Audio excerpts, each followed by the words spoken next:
3D पर हम लोगों ने 3 वीडियोस कंप्लीट किया है ना। और आई होप आप सभी स्टूडेंट्स उन सभी तीनों वीडियोस को अच्छे से देखे होंगे, समझे होंगे चीजों को। हम लोग नेक्स्ट 4th वीडियोस कंटिन्यू करने जा रहे हैं आज, है ना। और हम लोग अभी प्लेन स्टडी कर रहे हैं। हम लोग अभी प्लेन स्टडी कर रहे हैं। 3D में हम लोग लाइंस के डायरेक्शन कोसाइंस डायरेक्शन रेशियोज, फिर 2 पॉइंट से पास करने वाले लाइंस के direction cosines direction ratios, direction cosines के बीच में रिलेशंस, ठीक, फिर स्ट्रेट लाइन स्पेस में स्ट्रेट लाइन का इक्वेशंस, फिर टू स्ट्रेट लाइंस के बीच का एंगल, स्क्यू लाइंस के बीच का डिस्टेंस, टू पैरेलल लाइंस के बीच का डिस्टेंस, ये पिछले वीडियोस में हम लोग स्टडी कर चुके हैं। साथ ही प्लेन में भी हम लोग नॉर्मल फॉर्म में प्लेन के इक्वेशंस को जान चुके हैं। हम लोग जानेंगे कि कोई प्लेन यदि ओरिजिन से d डिस्टेंस पर है और प्लेन के परपेंडिकुलर डायरेक्शन में n कैप यूनिट वेक्टर है, ठीक, देन प्लेन का equation r dot n cap equal to d लाए थे हम लोग। ये वेक्टर इक्वेशन एंड प्लेन का equation lx plus ny plus nz equal to d हम लोग लाए थे। ये कार्टेशियन इक्वेशन था प्लेन का।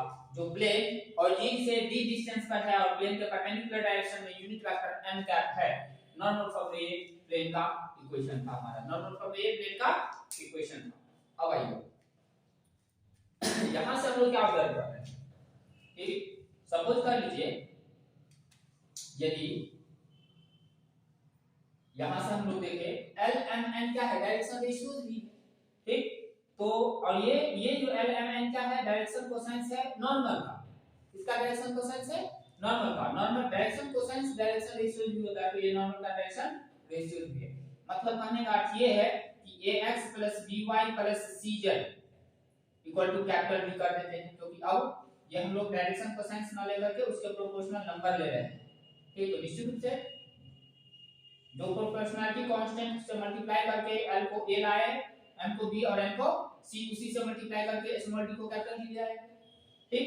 तो अब ये भी प्लेन को ही रिप्रेजेंट करेगा, ये भी प्लेन को ही रिप्रेजेंट करेगा। जहां a b c का होगा नॉर्मल का डायरेक्शन रेशियो, नॉर्मल का डायरेक्शन रेशियो। कहने का अर्थ ये है, यहां पे हम लोग ये लिखने जा रहे हैं कि ये एक प्लेन के इक्वेशन को रिप्रेजेंट करता है। ये एक प्लेन के इक्वेशन को रिप्रेजेंट करता है जहां a b c का है नॉर्मल का डायरेक्शन रेशियो। प्लेन के नॉर्मल, प्लेन के परपेंडिकुलर लाइन जिसे नॉर्मल बोलते हैं, नॉर्मल का डायरेक्शन रेशियो, ठीक। चलिए हम लोग लिखेंगे नोट करके, जो कल हुआ था उसके जस्ट बाद इस चीज को मेंशन करना है। 10 या हम लोग ऐसे लिखेंगे since lx plus my plus nz equal to 0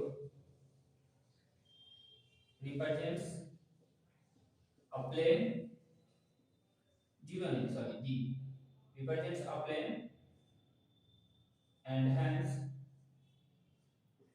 ax plus by plus cz equal to capital D ले लीजिए या d1 ले लीजिए। represents also represents plane, same nature का, उसी नेचर का, ठीक। फिर a b c r, वैसे हम लोग लाएंगे इस फॉर्म में a b c r direction ratios of the normal to the plane, to the plane. चलिए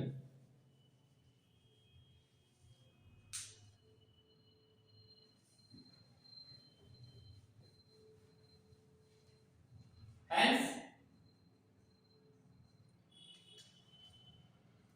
डायरेक्शन कोसाइंस, मतलब ये यदि प्लेन को रिप्रेजेंट कर रहा है और ABC क्या है, नॉर्मल का डायरेक्शन रेशियोज है, तो नॉर्मल का डायरेक्शन कोसाइंस हम लोग ABC से निकाल सकते हैं क्या, ln and term। hence direction cosines of the normal to the plane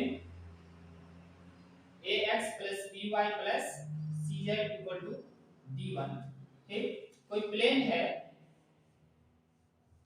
ठीक, नॉर्मल का डायरेक्शन रेशियो हमें दिया हुआ है a b c, नॉर्मल का डायरेक्शन रेशियो दिया है, ठीक। तो हमें डायरेक्शन कोसाइंस लिखना है, क्या लिखना है, डायरेक्शन कोसाइंस ये हमारा हो जाएगा a बाय परपेंडिकुलर डायरेक्शन मतलब अपर डायरेक्शन होगा a बाय रूट l का value a by root a square plus b square plus c square, ठीक। फिर m का वैल्यू हो जाएगा b by root a square plus b square plus c square and n का value हो जाएगा c by root a square plus b square plus c square plus c square. ये हम लोग l m n निकालेंगे। ये हमारा plane के परपेंडिकुलर का डायरेक्शन कोसाइंस आ गया। क्लियर है? जब ये प्लेन आपको इस फॉर्म में दिया है, जब ये डायरेक्शन कोसाइंस नहीं है, मतलब n कैप नहीं मालूम है, हम लोग यहाँ पे ये देते हैं कि lx my plus nz lx plus my plus nz equal to d, यदि एक प्लेन को रिप्रेजेंट कर रहा है, प्लेन का इक्वेशन है, तो निश्चित रूप से ax plus by plus z equal लिखा d1, ये भी प्लेन का इक्वेशन होगा, प्लेन को रिप्रेजेंट करेगा, जहां a b c are direction ratios of the normal to the plane, plane के नॉर्मल का डायरेक्शन रेशियो होगा, hence the direction cosines of the normal यदि इस फॉर्म में प्लेन दिया हुआ है तो डायरेक्शन कोसाइंस क्या हो जाएगा a बटा this root under a square plus b square plus c square, m का वैल्यू b बटा root under a square plus b square plus c square and n का वैल्यू c बटा root under b बटा root under a square plus b square plus c square, n का value c बटा root under a square plus b square plus c square. ये हो गया normal का direction cosines. चलिए अब हम लोग करने का ये है कि यहाँ पे इस इक्वेशन को हम लोग नॉर्मल फॉर्म में रिड्यूस कर सकते हैं, इससे डिवाइड करके root under a square plus b square plus c square से डिवाइड करके, है ना। तो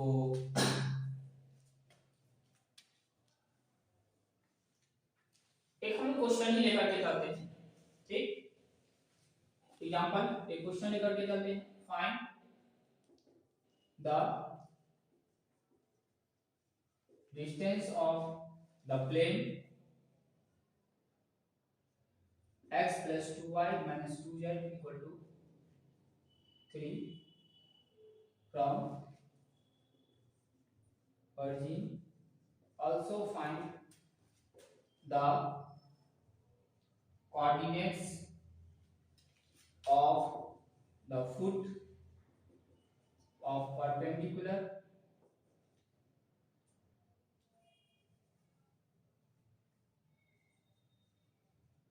drawn from origin to the plane, ठीक। क्वेश्चन है हमारे सामने कि उस प्लेन का, इस प्लेन का आप सबसे पहले डिस्टेंस फाइंड आउट कीजिए ओरिजिन से। तो यदि हम नॉर्मल फॉर्म में इसको रिड्यूस कर रहे हैं तो d हमारा डिस्टेंस हो जाएगा ओरिजिन से, ठीक है ना। जहां एलिमेंट क्या है हमारा नॉर्मल का डायरेक्शन कोसाइंस, नॉर्मल का डायरेक्शन कोसाइंस हम निकालना सीख चुके हैं, डायरेक्शन कोसाइंस, ठीक। नॉर्मल का डायरेक्शन रेशियो ये है, तो डायरेक्शन कोसाइंस हमें आसानी से मिल जाएगा। तो इससे हमारा पर्पस है सबसे पहला काम नॉर्मल फॉर्म में रिड्यूस करना, नॉर्मल फॉर्म में रिड्यूस करना। मान लीजिए ये कोई प्लेन है ना, सॉल्यूशन में एक प्लेन लेकर के चलते हैं हम लोग, ठीक। इसका इक्वेशन हमारे पास है x plus 2y minus 2z equal to 3। इसका डायरेक्शन रेशियो हमारा हो जाएगा 1 to n minus 3, direction ratio हो जाएगा 1 to n minus 3, ये नॉर्मल है, ठीक। सॉल्यूशन जो होगा हमारा, इसको मिटाते हैं पहले लेफ्ट साइड को, फिर बनाते हैं।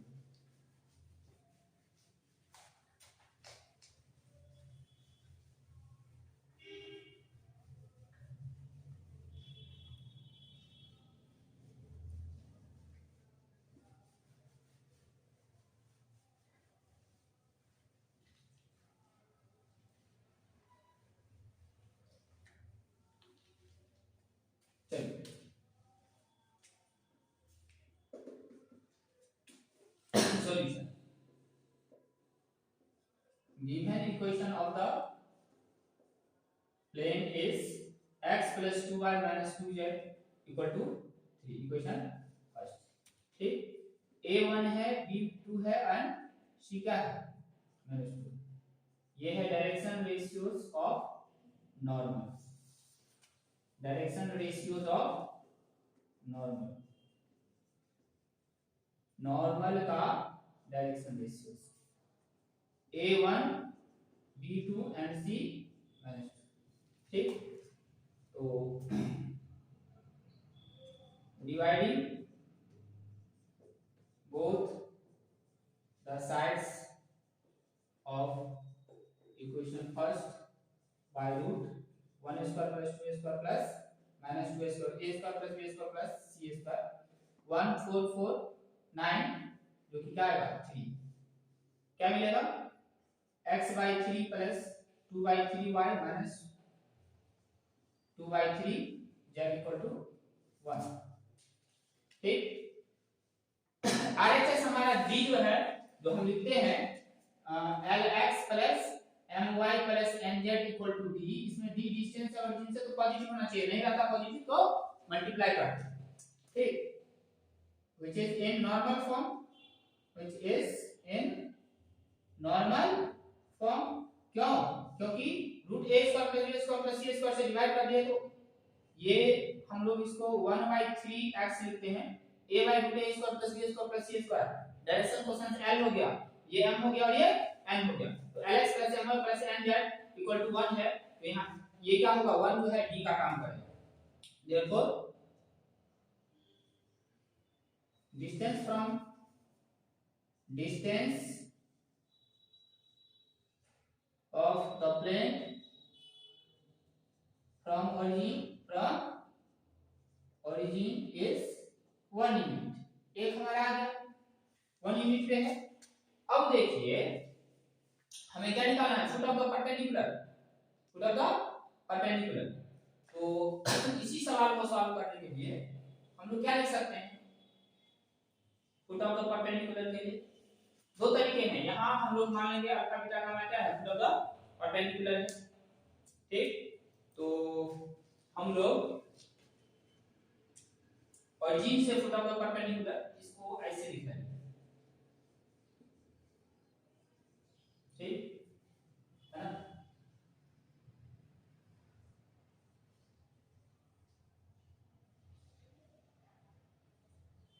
ठीक, ये प्लेन है,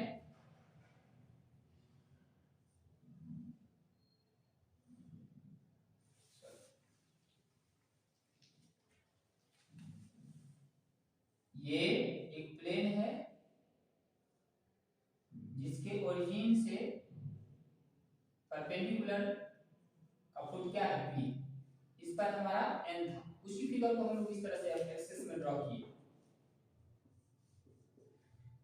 ये डिस्टेंस d इक्वल टू 1 हम लोग ला चुके हैं, d इक्वल टू 1 हम लोग ला चुके हैं, हमें p चाहिए। n कैप हमारे पास मिला हुआ है ना, ऑल्सो n कैप जो परपेंडिकुलर है इस डायरेक्शन में वो हमारे पास क्या है 1/3 i cap plus 2/3 j cap minus 2/3 k cap l m n, li का प्लस m j का plus n k cap. Therefore op vector क्या हो जाएगा, op वेक्टर हो जाएगा dn कैप, मतलब 1 into 1/3 i plus 2/3 j and minus 2/3 k cap. तो यहां से 1/3 i plus 2/3 j minus 2/3 k cap. अब बताइए किसी पॉइंट p का पोजीशन वेक्टर यदि xi का प्लस yj का प्लस z k कैप है, इसका मतलब x y z क्या है, p का कोऑर्डिनेट्स है।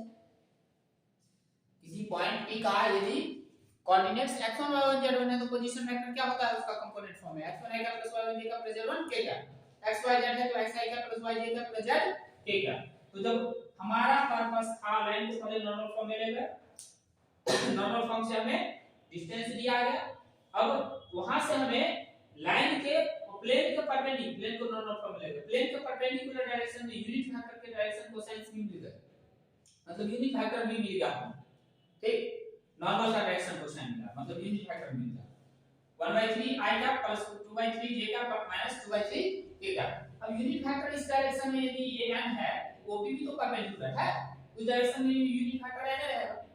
ठीक, क्योंकि प्लेन के परपेंडिकुलर जितने भी लाइन होंगे सब आपस में क्या होगा, पैरेलल होगा, पैरेलल लाइन मतलब पैरेलल होगा, तो उस डायरेक्शन में वेक्टर क्या रहेगा, यूनिट वेक्टर सेम रहेगा।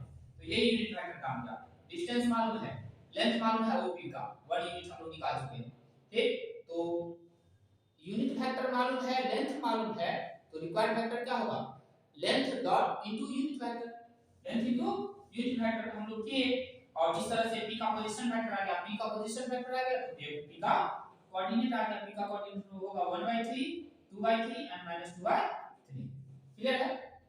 हम लोग इस सवाल में हमें इक्वेशन दिया था जनरल इक्वेशन प्लेन का, है, और जनरल इक्वेशन को रिड्यूस किया नॉर्मल फॉर्म में। इससे हम लोग प्लेन का परपेंडिकुलर डिस्टेंस ओरिजिन से निकाल दिए, फिर हम लोग नॉर्मल फॉर्म से यूनिट वेक्टर परपेंडिकुलर डायरेक्शन में निकाल लिए नॉर्मल फॉर्म से ही, ठीक। और फिर जब हमें डिस्टेंस भी मिला हुआ है, यूनिट वेक्टर मिला हुआ है, तो परपेंडिकुलर जो डाले हैं ओरिजिन से प्लेन पर, उस परपेंडिकुलर का पोजीशन मतलब उस जो फुट ऑफ परपेंडिकुलर है उस फुट का पोजीशन वेक्टर यही ओपी हो जाएगा।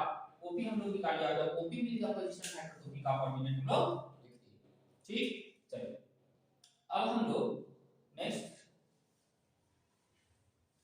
सेकंड हम लोग पढ़ने जा रहे हैं प्लेन का इक्वेशन। जब प्लेन एक दिए गए पॉइंट से पास करता है और साथ ही प्लेन के परपेंडिकुलर डायरेक्शन में n कैपिटल N एक नॉर्मल वेक्टर दिया गया है, कैपिटल N एक नॉर्मल वेक्टर दिया गया है, प्लेन का इक्वेशन क्या होगा?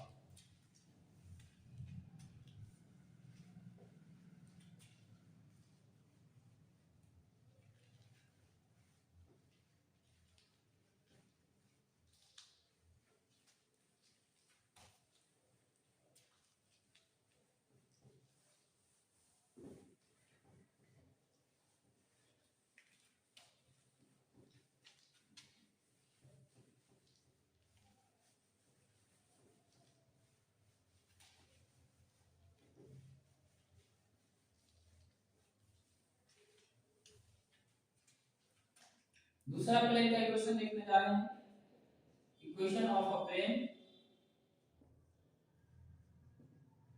passing through a given point and perpendicular to a given vector and given point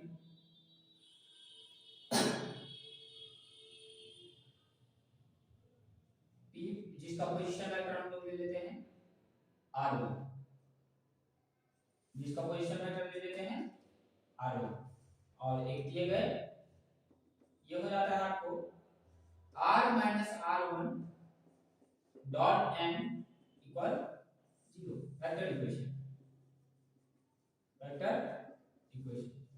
and इसका कार्टेशियन इक्वेशन लिखना चाहे x minus x1 ax minus x1 plus b y minus y1 plus c z minus z1 equal में 0, ये हो जाता है Cartesian equation. और इसे और सॉल्व करके लिखना चाहे तो ax plus by plus cz equal to capital D, equal to capital D, where ये जो हमारा कैपिटल D है वो ax1 plus b y1 plus c z1 होगा, ठीक। एंड ये जो हमारा n होगा वो लेना है ai का प्लस b j का प्लस c k का, c k का। एंड जो हमारा OP p का पोजीशन वेक्टर होगा वो होगा x1 i का प्लस y1 j का प्लस, या आप ऐसे लिख सकते हैं p के कोऑर्डिनेट्स x1 y1 z1, ये तो हमारा क्या कौन सा फॉर्म है, वेक्टर फॉर्म है। कार्टेशियन फॉर्म के लिए पॉइंट का कोऑर्डिनेट दिया होना चाहिए कार्टेशियन फॉर्म में x1 y1 z1, n vector दिया होना चाहिए ai का प्लस bj का प्लस c k का, बिना कैपिटल ai का प्लस कैपिटल bj का प्लस कैपिटल c k का लेकर चलें। p हमारा क्या होना चाहिए x1 y1 एंड z1, ये दोनों इक्वेशन है, पहला और दूसरा, वेक्टर फॉर्म और Cartesian form, Cartesian equation, Cartesian equation, ठीक। प्रूफ बिल्कुल सिंपल है इसका, बहुत ही इजी है। ये एक प्लेन हमें दिया गया है, इस प्लेन में नॉर्मल वेक्टर दे दिया गया है n, और यहाँ पे कहीं पे p का पोजीशन वेक्टर r1 हमें दिया है। सपोज कर लेंगे कि q कोई दूसरा पॉइंट है प्लेन में जिसका पोजीशन वेक्टर r है, जिसका पोजीशन वेक्टर r है, ठीक। नॉर्मल वेक्टर क्या है, given that p R1 be a point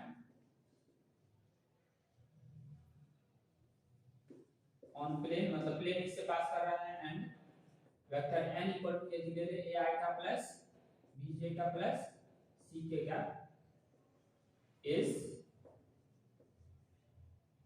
normal to the plane, normal to the plane, ये दिया गया है। सपोज कर लेंगे कि q be any point on the plane with position vector r। q कोई सा भी पॉइंट है प्लेन पर जिसका पोजीशन वेक्टर क्या है, r है, तो therefore pq वेक्टर क्या हो जाएगा, r minus r1। अब लिखेंगे चूंकि n परपेंडिकुलर है किस पर, प्लेन पर, ठीक, therefore n जो है परपेंडिकुलर होगा किस पर, pq वेक्टर पर। therefore दो वेक्टर यदि परपेंडिकुलर है एक दूसरे पर तो उसका डॉट प्रोडक्ट क्या होगा, जीरो। डॉट प्रोडक्ट क्या होगा, जीरो। तो यहां से क्या आ गया, pq निकाल चुके हैं, r minus r1 dot n क्या होगा, जीरो। एक हमारा रूट हो गया, एक हमारा रूट हो गया। दो वेक्टर यदि परपेंडिकुलर है उसका डॉट प्रोडक्ट क्या होगा, जीरो। ये नॉर्मल यदि इस प्लेन पर परपेंडिकुलर है तो लाइन पे भी क्या रहेगा, परपेंडिकुलर, pq वेक्टर पे भी क्या रहेगा, परपेंडिकुलर। अब इसी को आगे बढ़ाते हैं, r माइनस r1 क्या होगा, r यदि हम x y z लेकर चलते हैं, if n तो दिखा ही चुके हैं ai का bj का ck का, यदि हम p क्या लेकर चलते हैं, x1 y1 z1 and q क्या लेकर चलते हैं, x y z। तो देयरफॉर अब यहीं से क्या आ जाएगा, ये हो जाएगा x माइनस x1 i क्या plus y minus y1 j क्या plus z minus z1 k क्या, और डॉट क्या चाहिए, a i क्या प्लस b j क्या प्लस c k क्या इक्वल में जीरो। अब i का वाले को i का वाले के साथ गुणा करेंगे तो a का गुणा इसके साथ हो जाएगा, a x minus x1 plus b y minus y1 plus c z minus z1 equal में जीरो। ये सेकंड भी हमारा प्रूफ हो गया। यदि इसको और हम मल्टीप्लाई कर दें तो ax प्लस by एक जगह कर लेते हैं प्लस cz इक्वल में, ये तो माइनस ax1 माइनस by1 और माइनस cz1 होगा, उसको राइट में ले जाते हैं तो ax1 plus by1 plus cz1 plus में चला जाएगा, जिस पूरे को क्या मान लिया, d मान लिया। तो ये जो नीचे वाला जो लाइन फॉर्म वो फॉर्म आ गया। ये एक्चुअली में हम लोगों को ऊपर जो हम लोग शुरू में आज लेकर के चले हैं ax plus by plus cz equal to d1, वही केस है। यहाँ a b c का है नॉर्मल, इस n का डायरेक्शन को रेशियो है, ai का प्लस b j का प्लस c k का, क्लियर है। तो ये हम लोग लिखे कि जब प्लेन एक फिक्स पॉइंट से पास करता है, पॉइंट का पोजीशन वेक्टर या पॉइंट दिया हो और प्लेन पर एक नॉर्मल दिया हो, प्लेन के नॉर्मल दिए हो नॉर्मल वेक्टर, तो प्लेन का इक्वेशन क्या होगा, सॉल्व हो जाएगा, क्लियर है। एक छोटा सा एग्जांपल लेकर के चलते हैं, इसमें उतारेंगे इसको।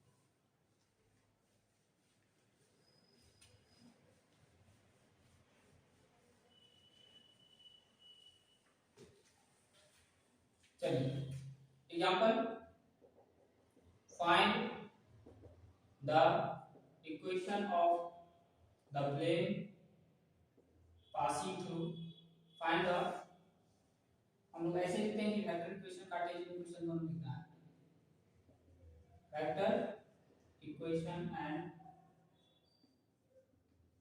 Cartesian equation of the plane passing through the point 2 1 2 and perpendicular to the vector I cap plus j cap plus k cap। ठीक, सॉल्यूशन में पॉइंट दिया है हमें और परपेंडिकुलर नॉर्मल वेक्टर दिया है। p दिया है 2 1 2 और नॉर्मल वेक्टर दे दिया है n I plus j plus k। तो we have p 2 1 2, therefore r1 vector जो होगा 2 I cap plus j cap plus 2 k cap and n दे दिया है हमें क्या चीज I plus j plus k cap। therefore Cartesian or vector equation is r minus r1 dot n equal to 0। ये क्या आ जाएगा, ये आ जाएगा हमारा r माइनस और यहां हम लोग लिखेंगे 2i plus j plus 2k dot I plus j plus k का इक्वल टू 0। ये वेक्टर इक्वेशन यही छोड़ देंगे। ठीक, कार्टेशियन इक्वेशन लिखना है तो कार्टेशियन इक्वेशन के लिए हम क्या करेंगे, Cartesian equation is a into x minus x1 plus b into y minus y1 plus c into z minus z1 equal to में क्या 0। कार्टेशियन इक्वेशन के लिए a into x minus x1 plus b into y minus y1 plus c into z minus z1। चलिए substitute करते हैं। a क्या है हमारा 1 1 1, a b c सब 1 है। 1 into x minus x1 है 2 और प्लस 1 into ये ai का bj का ck का है y minus 1 plus 1 into z minus 2 equal to 0। मतलब x minus 2 plus y minus 1 plus z minus 2 equal to 0। मतलब x plus y plus z equal to 1 और 1 3 और 2 minus 5 को राइट में ले जाएंगे तो 5। ये हमारा क्या आ गया, इक्वेशन आ गया, प्लेन का कार्टेशियन इक्वेशन आ गया। नहीं कुछ कहा है तो कार्टेशियन इक्वेशन प्लेन के केस में कार्टेशियन इक्वेशन ही हम लोग निकालते हैं। क्लियर है चीजें। चलिए अब हम लोग थर्ड फॉर्म लेकर के चलेंगे 3 पॉइंट से पास करने वाले प्लेन का equation. Equation of a plane passing through 3 points, 3 given points.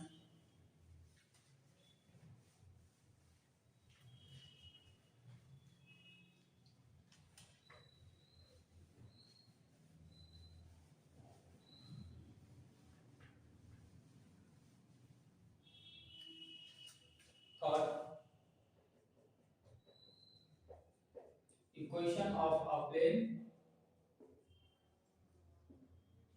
passing through the 3 given points P,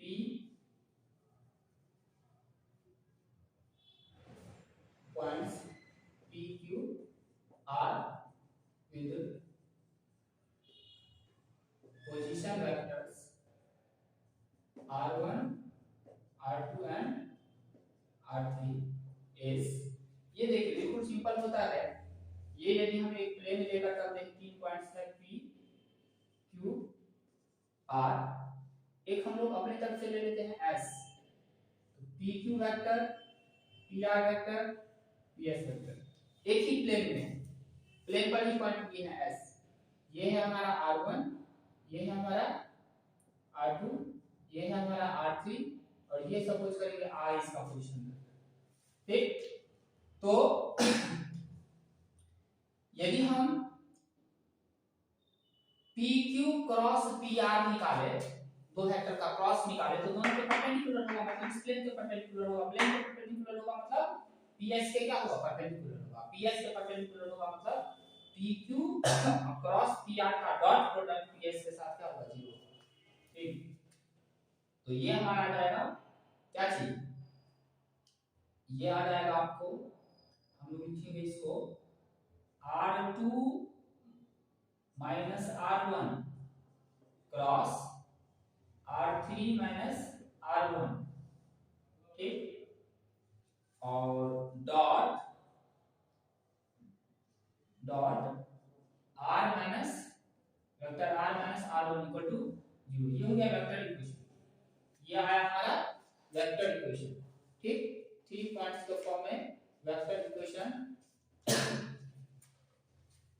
clear है।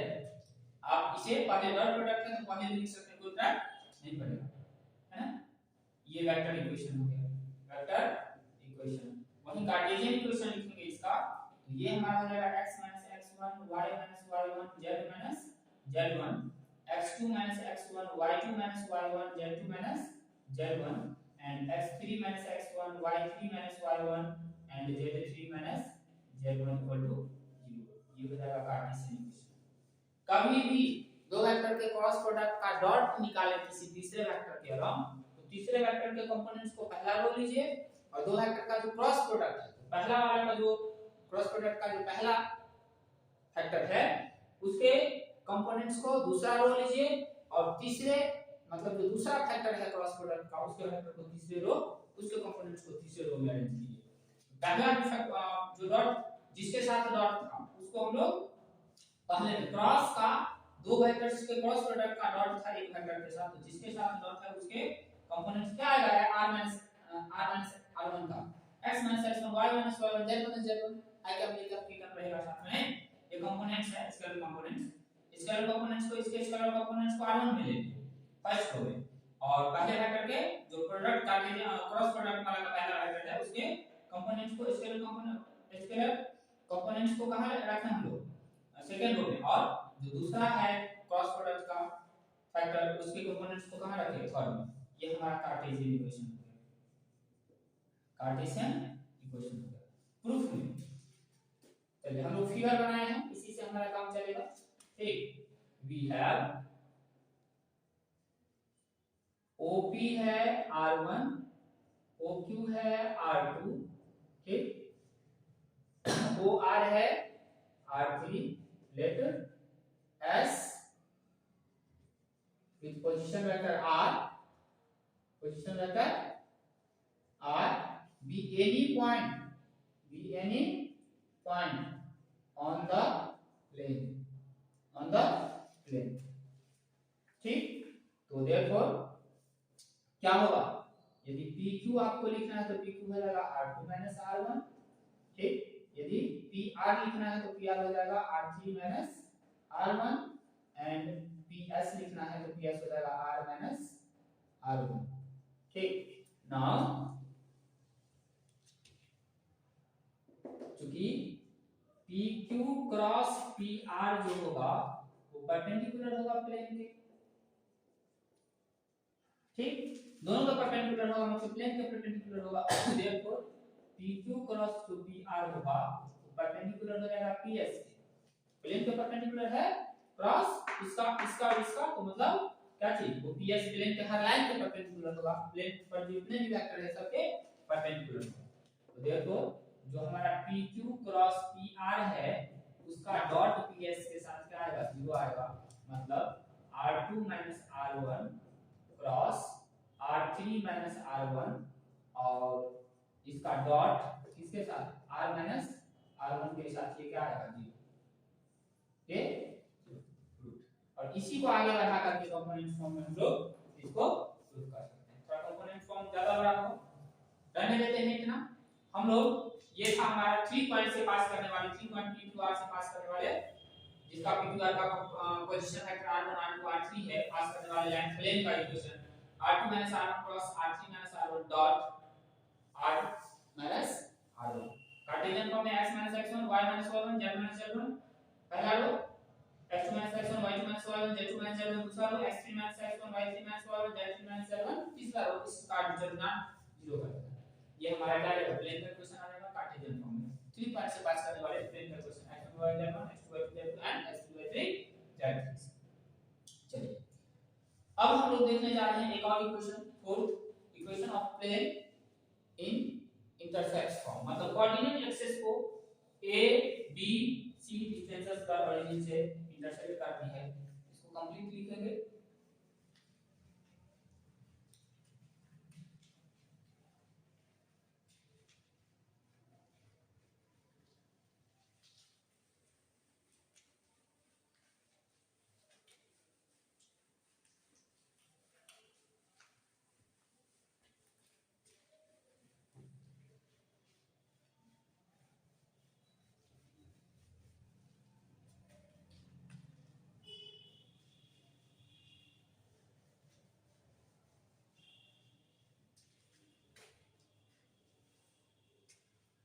put intercepts form. Equation of a plane whose intercepts on coordinate axis are a, b, c is x by a plus y by b plus z by c equal to 1. Clear है? Coordinate axis पर intercept जो होगा plane का वो A B C है, तो plane का equation चलिए प्रूफ देखते हैं. Given that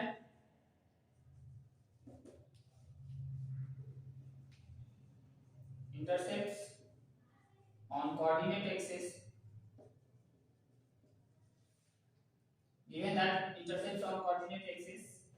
are a b c, that is plane intersect coordinate axis at a 0 0 0 b 0 and 0 0 c. Coordinate axis पर इंटरसेप्ट्स ए बी सी है, मतलब ओरिजिन से a डिस्टेंस पर x एक्सिस को, ओरिजिन से b डिस्टेंस पर y axis को and origin से c डिस्टेंस पर z एक्सिस को प्लेन इंटरसेप्ट करती है. मतलब प्लेन पर ये एक तरह से 3 पॉइंट्स आ गया है, y x and z.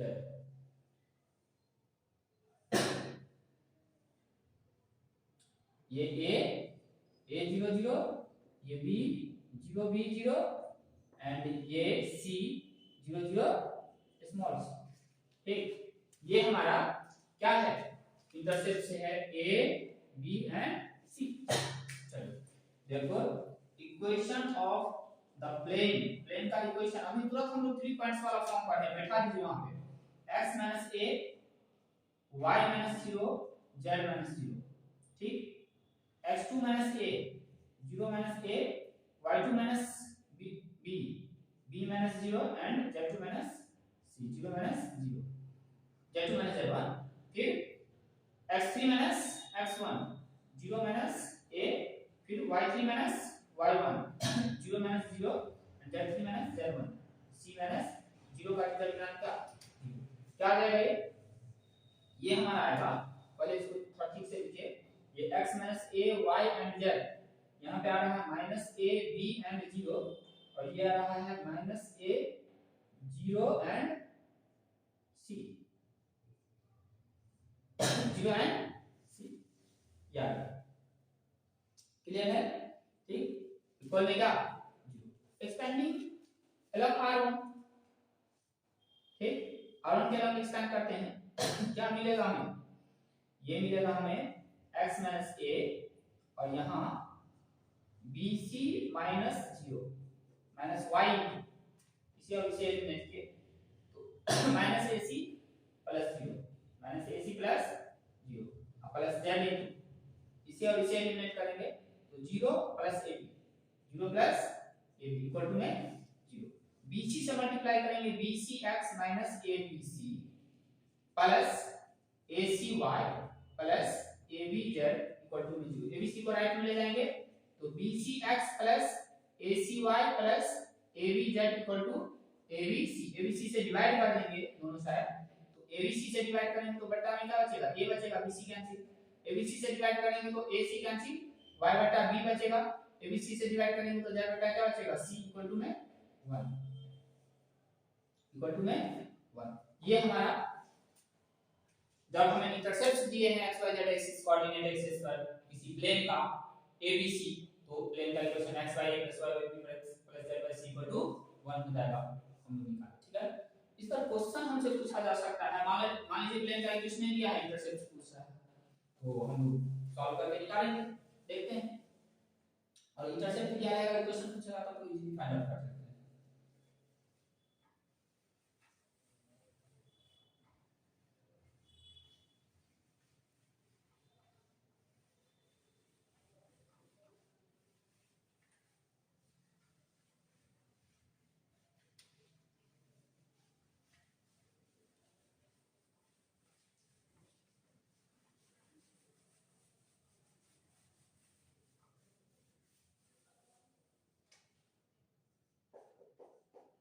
find the intercepts of the plane x minus y plus z equal to 0 on, या यहाँ ले लीजिए on coordinate एक्सेस पर इंटरसेप्ट इस प्लेन का निकालिए। सॉल्यूशन इंटरसेप्ट फॉर्म में हमें रिड्यूस करना है इसे, जीरो नहीं, यहाँ पे ले लीजिए कुछ और, इसे ले लीजिए आप 4 ले लेते हैं, ठीक। तो given equation of plane is 2x minus y plus z equal to 4। दोनों तरफ 4 से डिवाइड कीजिए, राइट में 1 चाहिए, ठीक।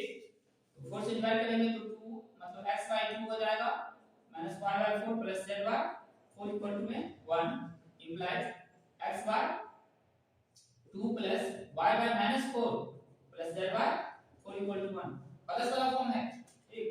therefore intercepts क्या हो गया, उस स्टैंडर्ड फॉर्म में आ चुका है इंटरसेप्ट फॉर्म में। इंटरसेप्ट क्या है, intercepts are 2 minus 4 and 4, x axis पर 2, y एक्सिस पर, y एक्सिस को माइनस y एक्सिस को इंटरसेक्ट करेगा, ठीक। और z एक्सिस पर कितना 4, ठीक है। 4 यूनिट डिस्टेंस पर ओरिजिन से z एक्सिस को इंटरसेक्ट करेगा, क्लियर है। प्लेन का इक्वेशन दिया था, प्लेन के इक्वेशन से हम लोग इंटरसेप्ट फाइंड आउट करेंगे, बता दीजिए इसको।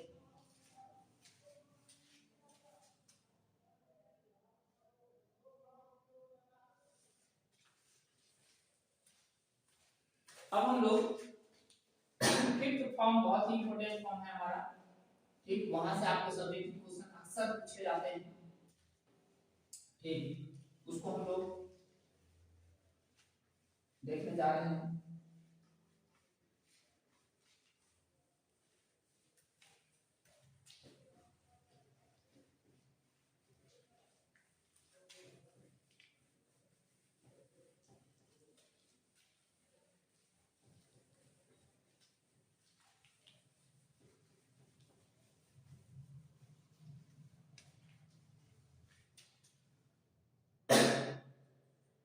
Equation of a plane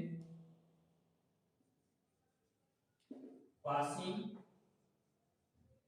through the line of intersection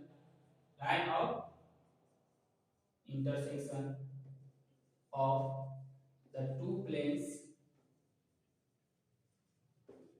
pi 1 equal to d1 and pi 2 equal to d2 is, पूरे pi 1 equal to 0 कर दीजिए, उसमें सारा आ जाएगा 0 is pi 1 plus lambda pi 2 equal to 0, pi 1 plus lambda pi 2 equal to coordinate geometry में जैसे line के equation का हम लोग बात करते थे, टू पॉइंट से पास, टू लाइंस के पॉइंट ऑफ इंटरसेक्शन से पास करने वाले लाइन का equation l1 plus lambda l2 equal to 0, उसी तरह से pi 1 plus lambda pi 2 equal to 0, जहां lambda is an arbitrary constant, lambda एक arbitrary constant है, lambda एक arbitrary constant है। इसका फिगर हम लोग निश्चित रूप से बनाएंगे,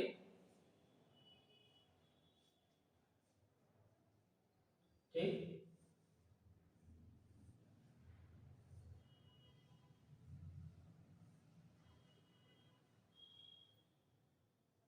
ये दो प्लेन का लाइन ऑफ इंटरसेक्शन है, जहां पे दोनों लाइन प्लेन एक दूसरे को काटती है।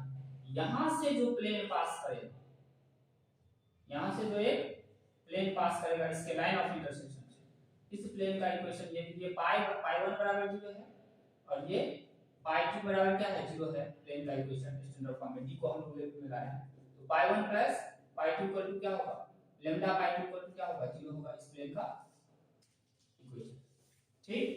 एग्जांपल देखिए इसका, हमसे कहा जा रहा है find the equation of a plane passing through the line of intersection of the planes x plus y minus z equal to 3 and 2x minus y plus 2z equal to 5 and इसके line of intersection, दो plane एक दूसरे को एक line के along काटती है, दो प्लेन एक दूसरे को एक, यही देख लीजिए हमारा ये यदि बात करें हम लोग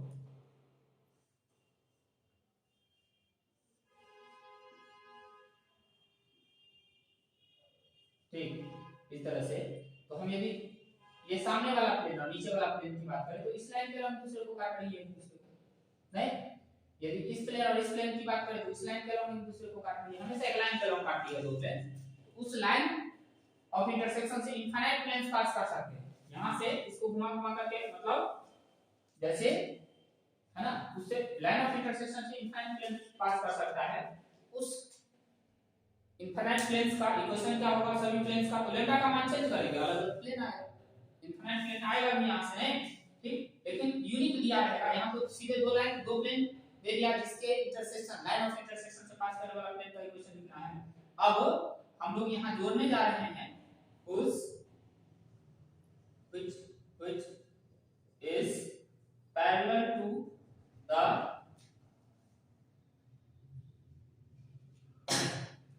line, एक लाइन के पैरेलल कर देते हैं, parallel to the line x - 1 equal to -1, y + 2 equal to 2 and z -1 - 5 equal to 3, ठीक, सबसे पहले इसको हमें सॉल्व करना, देखिए कैसे सॉल्व होगा। सॉल्यूशन में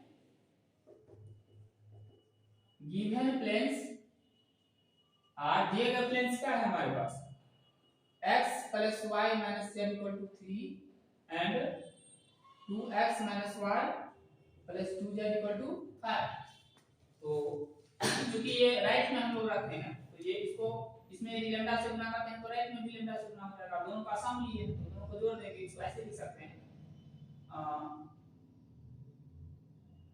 एंड लाइन, पहले लाइन लिख लीजिए, लाइन इज x - 1 बटा -1 y + 2 बटा 2 एंड z -5 बटा 3, ठीक, इसको हम लोग इक्वेशन फर्स्ट करते हैं, इक्वेशन सेकंड करते हैं, इक्वेशन थर्ड करते हैं। अब required equation of plane, required equation of the plane, plane का required equation क्या हो जाएगा is this x + y - z plus lambda, और इसको लैम्डा से गुणा करके ऐड करना है, तो 2x - y + 2z, ठीक, और इक्वल में 3 + 5 लैम्डा, 3 + 5 लैम्डा, ठीक, pi plus lambda, pi 1 plus lambda pi 2 equal to 0 करना रहता है, तो 0 राइट में हमारा क्या है कांस्टेंट है, तो राइट में भी 0 ना करके क्या लिखेंगे d1 प्लस लैम्डा d, ठीक, चलिए, या इधर लेफ्ट में रहता तो वही चीज यहां माइनस किया था और यहां पे -5 लैम्डा, लैम्डा से मल्टीप्लाई करते -5 होता है ना, और लैम्डा से मल्टीप्लाई करते तो -5 -3 या -5 लैम्डा राइट में गया तो क्या आ गया 3 + 5 लैम्डा। अब यहां से देखिए इसको x वाले को एक जगह कीजिए, 1 + 2 लैम्डा x, y वाले को एक जगह कीजिए 1 - लैम्डा y, 1 - लैम्डा y -1 और +2 लैम्डा z इक्वल टू में 3 + 5 लैम्डा, 3 + 5 लैम्डा, इक्वेशन थर्ड कीजिए।